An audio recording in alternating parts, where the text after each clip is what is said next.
Desde o início dos tempos, a humanidade tenta entender não só a si mesma, como o mundo ao seu redor. Coisas que atualmente são cotidianas para nós, já passaram por processos de descoberta em eras passadas. O fogo, por exemplo, que usamos à exaustão em nosso tempo atual, precisou ser descoberto em tempos antigos e até hoje não se tem um consenso de como isso aconteceu. O mais provável é que a descoberta da forma de usar esse elemento tenha vindo da necessidade de iluminar locais escuros e encontrar ovos e animais que serviriam para alimentos. E a descoberta de que o fogo servia para cozinhar pode ter vindo de algum alimento que foi cozido por acidente em meio a algum incêndio. Existem evidências de material queimado há 1,5 milhões de anos.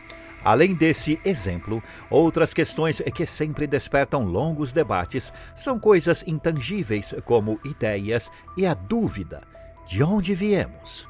É uma das maiores dúvidas dos seres humanos.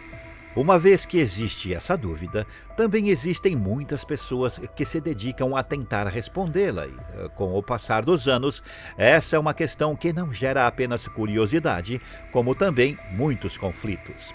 Ao longo das eras e até nos dias atuais, debates entre pessoas que defendem uma vertente religiosa vai de encontro a pessoas que defendem a ciência, e é quase impossível esses dois grupos chegarem a um consenso.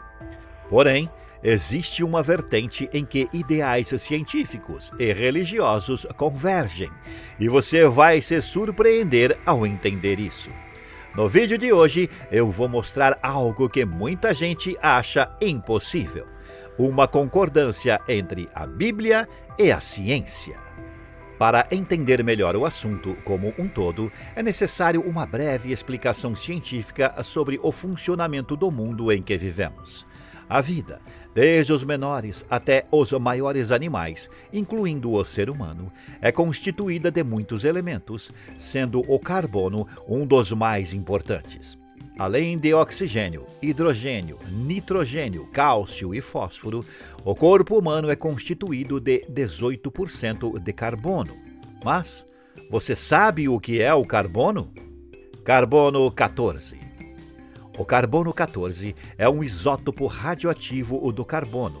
Esse nome é por causa dos 6 prótons e 8 nêutrons que existem no isótopo, totalizando 14. Esse tipo de carbono existe em relativa abundância em nosso planeta. Isso porque plantas, animais e seres humanos o têm em seu sistema. Entre outras funções, esse isótopo é importante para identificar o período em que um ser vivo existiu. Tudo isso após a descoberta feita por Willard Libby. Em 1947, o químico Willard Libby desenvolveu uma forma de determinar o tempo de vida de um ser vivo analisando o carbono 14 presente em seu corpo. Essa técnica é conhecida como datação por radiocarbono. Ao fazer isso, é possível ter uma ideia da época em que aquele organismo vivo existiu. É assim que é feito o cálculo de fósseis, por exemplo. A descoberta de Libby marcou uma era. Sem ela, desconheceríamos muitas coisas do passado e não seria possível determinar quando uma certa espécie viveu. A ciência, em especial a arqueologia e a geologia, foram muito beneficiadas com essa técnica. Como todos os seres vivos têm esses isótopos dentro de si, é natural que hoje em dia os fósseis sejam datados com base nesses. Mas, para entender melhor, vamos entender a respeito do elemento principal, o carbono.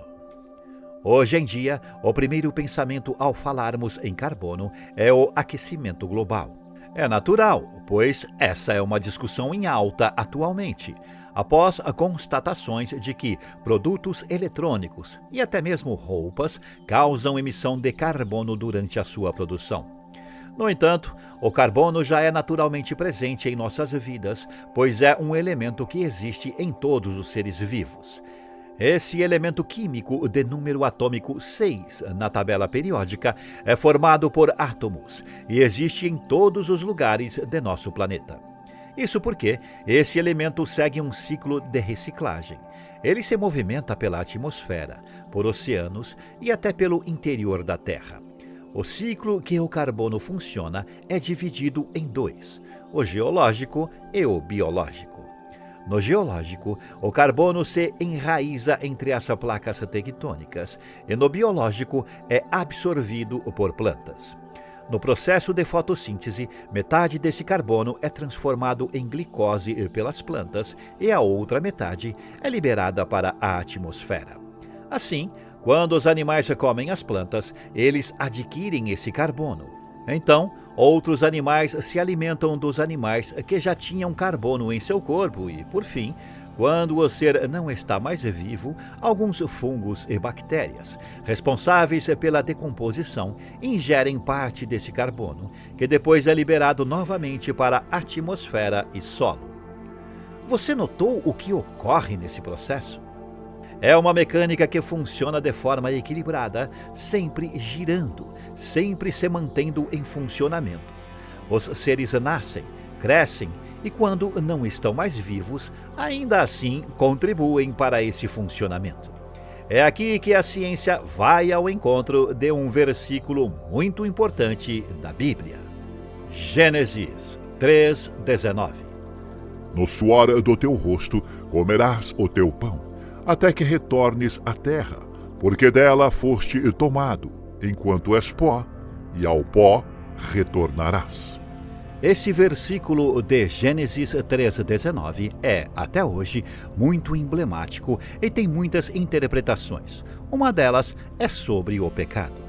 De acordo com o cristianismo, do barro Deus criou Adão e ele vivia bem, porém passou a se sentir solitário. Então, de sua costela, Eva foi criada, e os dois viviam no jardim do Éden, um lugar lindo, com animais e árvores frutíferas. Lá eles tinham tudo à disposição e viviam de uma forma tranquila.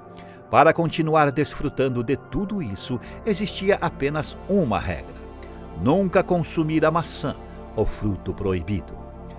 Segundo Gênesis, capítulo 2, versículos 16 e 17, Deus disse: Coma livremente de qualquer árvore do jardim, mas não coma da árvore do conhecimento do bem e do mal, porque no dia em que dela comer, certamente você morrerá. No entanto, o diabo, em forma de serpente, foi até Eva e a convenceu a desobedecer a regra de Deus. Sendo assim, Adão e Eva comeram o fruto proibido e daí surgiu o pecado. Os dois sentiram vergonha de seus corpos e foram mandados para viver no mundo que conhecemos hoje. Com isso, surgiu a regra de que, da mesma forma que viria do pó, ao pó o homem voltaria. E isso era no qual as pessoas acreditavam até que o avanço da ciência começou. Ciência versus religião. A batalha travada entre ciência e religião é algo que aconteceu há séculos. Não tem como eu cravar uma data exata de quando isso começou. Porém, no século XVII, algumas das pessoas da religião católica eram contrárias às teorias científicas e se perturbavam com isso. Já a astronomia, entre os períodos de 200 a 500 a.C., foi reprimida por judeus que eram contrários a teorias astronômicas. E, finalmente, chegando a um dos nomes mais conhecidos, Darwin foi contrário à teoria do criacionismo, expondo em seus estudos que a evolução ocorria pela influência que o ambiente exerce nos seres vivos.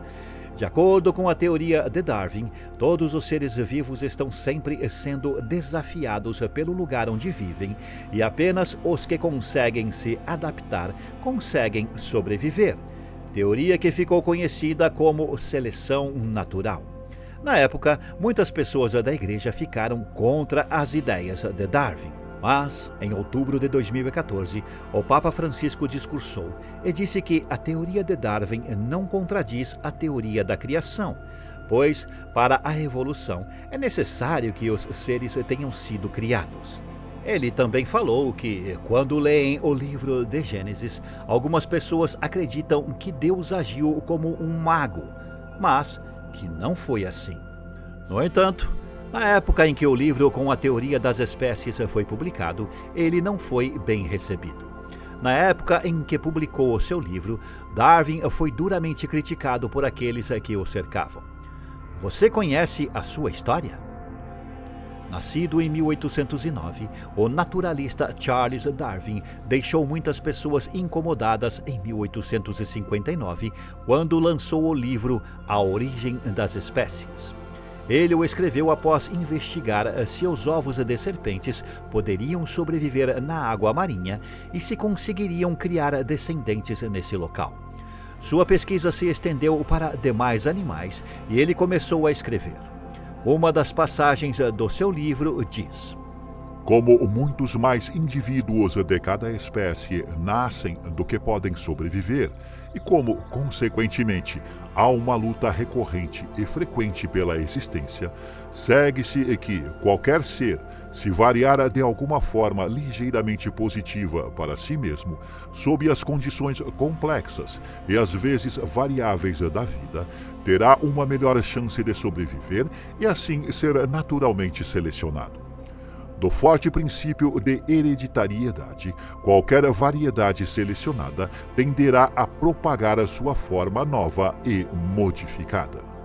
Com isso, Darwin explica que os seres não nasciam da forma como os conhecemos e que tudo foi um processo de evolução, incluindo nós mesmos. Ele explica que os seres humanos também passaram por um processo evolutivo. Mesmo com essas ideias que eram vistas por pessoas daquela época como coisas muito contra a corrente do que todos acreditavam, Darwin disse que não estava travando uma batalha contra a religião. E vale lembrar que, mesmo hoje em dia, muitas coisas ainda estão sem resposta e continuamos estudando. Algo que ajuda muito nos estudos de como as coisas funcionam é exatamente o mundo ao nosso redor. Na verdade, o estudo de elementos e dos próprios seres vivos é tão amplo que existe uma matéria apenas para isso. Química orgânica. A química orgânica é quase tão antiga quanto as discussões entre fé e religião. O início desses estudos datam de meados do século XVIII. Nessa época, muita coisa ainda não era sabida. Como, por exemplo, não era de conhecimento do ramo científico que organismos não vivos também auxiliam na produção de carbono para o solo e a atmosfera. No entanto, em 1828, o químico alemão Friedrich Wöhler sintetizou um composto químico chamado ureia em laboratório. E isso o fez provar que nem sempre os compostos orgânicos são gerados de organismos vivos. Ao conhecer todas essas vertentes, por mais surpreendente que seja, fé e ciência realmente convergem no que diz respeito ao ciclo da vida. Realmente, os seres humanos vêm do pó e voltam ao pó. A ciência e a Bíblia defendem a mesma coisa, apesar de se utilizarem de argumentos diferentes. Você acredita que, futuramente, a ciência e religião podem convergir? Deixe aí nos comentários. Não se esqueça de deixar o like e se inscrever no canal. Obrigado por assistir até aqui e até a próxima.